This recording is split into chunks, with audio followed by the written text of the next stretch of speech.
Alam mo yung mga panahon na may kailangan kang tapusin?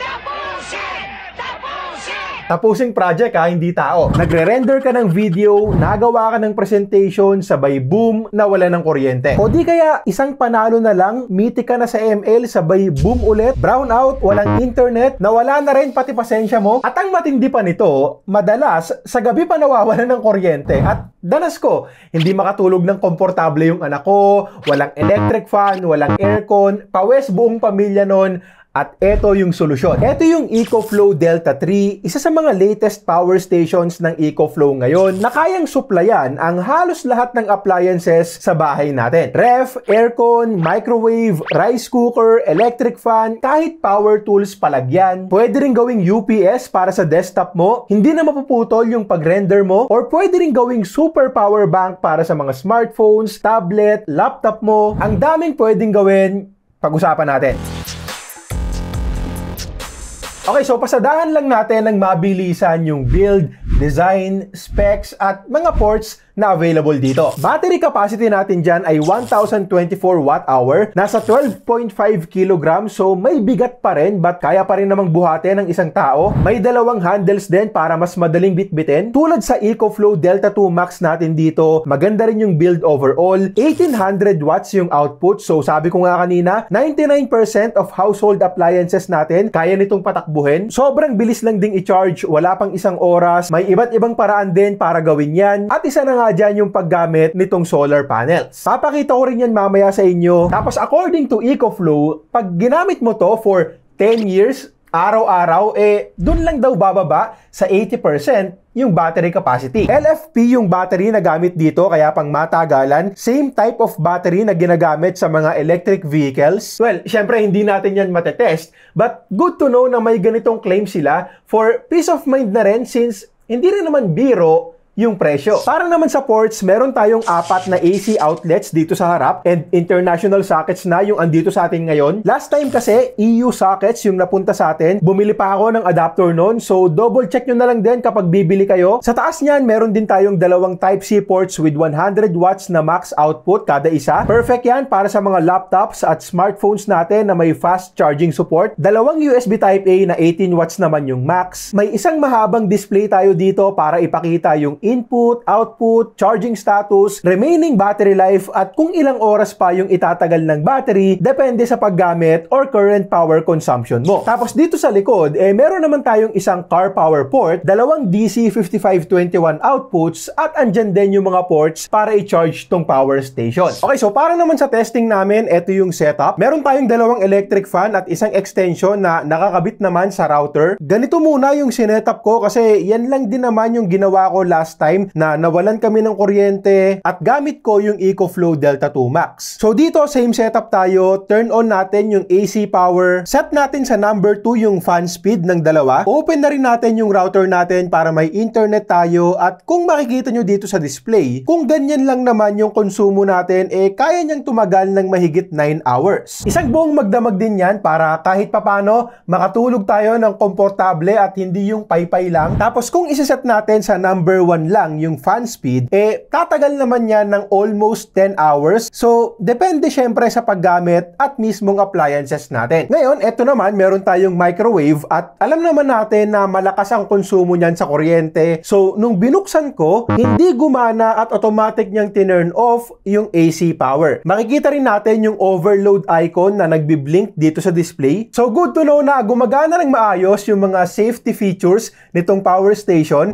At para pala i-power yung mga appliances natin na malakas ang konsumo sa kuryente like microwave, power tools at iba pa, kailangan nating i-turn on yung X-Boost option sa settings ng EcoFlow application. Take note nga lang na isang appliance lang dapat yung nakasaksa kapag gamit natin yan. At tulad ng makikita nyo dito, napapagana niya na yung microwave natin. Less than 1 hour lang yung itatagal kapag ganyan. Pero syempre, 30 seconds to 1 minute lang din naman tayo kung mag-init ng pagkain. Matagal na yung 5 minutes. So, palag-palag din sa ganitong mga kaso. At para naman sa UPS function ito, para sa akin, isa to sa mga pinaka-useful, lalo na sa linya namin. Siyempre, may mga hinahabol din kaming videos. And nangyari na sa amin yung biglang nawala ng kuryente, may mga parts ng editing na hindi na na-save, hindi matapos yung video. So, simulate natin yung ganung sitwasyon. Ito naman yung setup natin para dyan. Itong EcoFlow Delta 3 ay nakakabit dito sa isang power strip na nakasaksak sa wall socket. Itong monitor at desktop naman natin ay nakakabit din sa isang power strip na connected naman sa Delta 3. And by the way, wala nang kailangang pindutin or galawin sa settings. Automatic na may enable yung UPS function nito kapag ganito yung setup. So, bali mababypass na yung battery ng Delta 3 kapag ganyan. At para i-simulate yung brownout, papatayin ko itong power strip na connected sa wall socket para mawala ng power. At pag nangyari yun, dapat sobrang bilis tong makapag-supply ng power from the battery naman. So, biglang magsuswitch sa battery ng Delta 3 para tuloy-tuloy lang yung takbo ng desktop at ng monitor. So, eto na, 3, 2, 1, off ang power strip, hindi namatay yung desktop and monitor, tuloy-tuloy lang yung pag-render ng video, at kung makikita nyo dito, battery na yung nagsusupply ng power, at kaya niyang tumagal ng more than 3 hours kahit na nagre-render tayo ng video. Mas may load yung CPU and GPU natin dyan, mas malakas yung power consumption. So, matagal din talaga, lalo na kumpara sa mga nakasanayan natin na UPS. Okay, so paano naman kapag nasagad or naubos mo na yung charge dahil nakisaksak na rin yung mga kapitbahay nyo? Sabi ko nga kanina, maraming paraan ng pagcha-charge.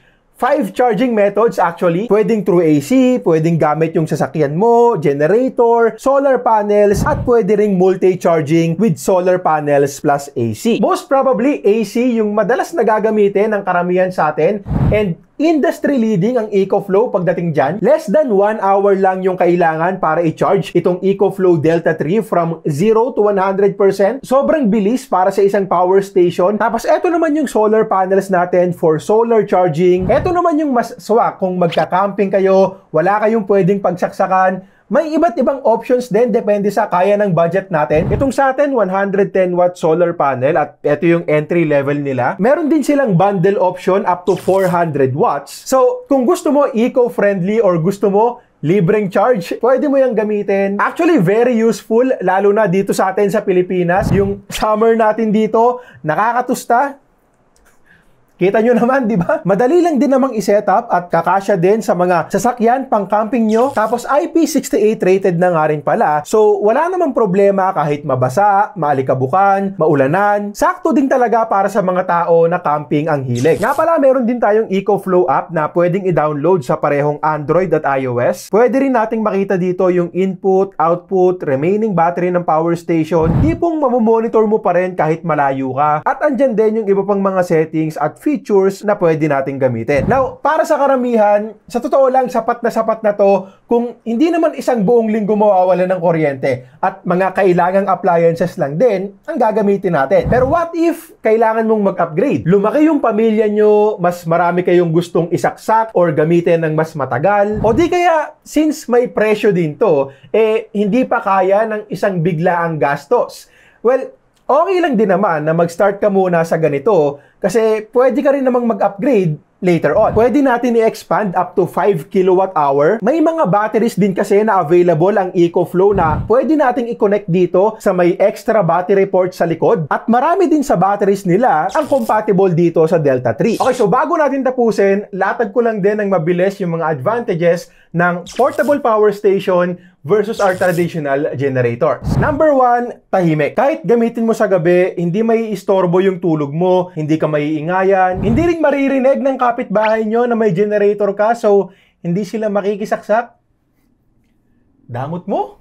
Number 2, no emissions. Walang pinoproduce na carbon monoxide na sobrang delikado sa atin. So, syempre, kahit hindi well-ventilated yung area, okay lang din. Pwedeng gamitin indoors. Ibang rason pa, low maintenance, mas portable, tsaka plug and play lang at madaling gamitin. Now, syempre may mga advantages din naman yung mga traditional generators natin, like mas mura, hanggat may gas, dire-diretso yung kuryente mo. At wag naman sana, pero sakaling magkaroon ng disaster or sakuna, sobrang daming gasoline station sa Pilipinas na pwede mong pagkuhanan. So, depende pa rin talaga sa preference at needs mo, pero ako, portable power station talaga yung okay para sa akin. Mas matimbang sa akin yung advantages ng ganito, at okay lang sa akin mag-invest ng malaki-laki ng konti since alam ko rin naman na magagamit ko ng matagal. At speaking of investment na malaki-laki, Ang SRP nitong EcoFlow Delta 3 ay 60,790 pesos. 5 years yung warranty niyan. Link sa description para sa mga interesado or click nyo yung YouTube shopping tab dyan kung meron. And also, may promo sila ngayong 12/12 para makuha na lang natin to for 47,990. Tapos, libre na rin daw yung 110 watts na solar panel dyan. At para sa akin, good deal yon. Okay, so yun lang muna para sa ngayon. Let me know sa comments kung anong tingin nyo dito. Alam kong medyo pricey, pero pag kinaya na ng budget natin yan, sigurado namang papakinabangan. Ho, ho, ho!